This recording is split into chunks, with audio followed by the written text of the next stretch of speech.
gusto ko lumayo. Lawari ko hindi na masipat aking paghayo. Gusto kong tumakbo at magtago. Gusto kong pumunta sa lugar kung saan walang sa akin ay nakakaalam. Gusto kong takasan lahat ng sakit na pinagdaraanan, lahat ng bigat na naiipon. Hindi ko man lang magawang maitapon. Nakakapagod. Hindi ko na alam ang gagawin.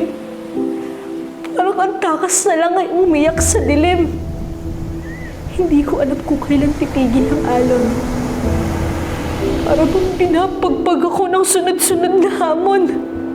Hamon ng buhay na minsan na akong sinupalpal ng sakit ng pagtama para matanggap ang aral na sa labi kong nasugatan. Kailangan kong magpakatapang dahil sa huli ang tangi kong kakampi ay sarili ko lamang.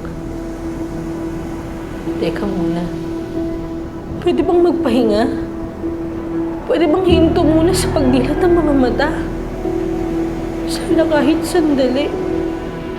Pwedeng ihinto ang puso at isipan pag hindi na kaya. Pwede bang sabihin tama na? Ang dilim, nakakatakot. Hindi ko alam kung saan ako haabot. Parang sa bawat paghakbang ng mga paa, may posibilidad na matison pa. Baka lumubog ulit sa utek. Di kaya sa pagyapak ko ay matinik. Naduduwag, nanghihina, nanginginig sa pagbuklat ng aking pahina. Na tila sadyang hindi ko alam ang kasunod. Kung sa paglipat ko nito'y kasama pa rin ako sa agos. O mananaig pa rin sa aking damdamin ang pagkaubos.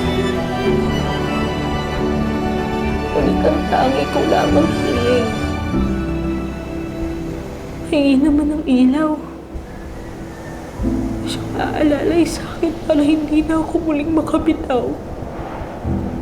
Sa bawat paglipas ng mga araw, nananatili ang aking pag-asang tiringin ng langit na bughaw. Ang matagal ko ng tahimik na isinisigaw. Bago ikaw, sa paglipat muli ng aking pahina, pwede bang ako naman muna? Dahan-dahan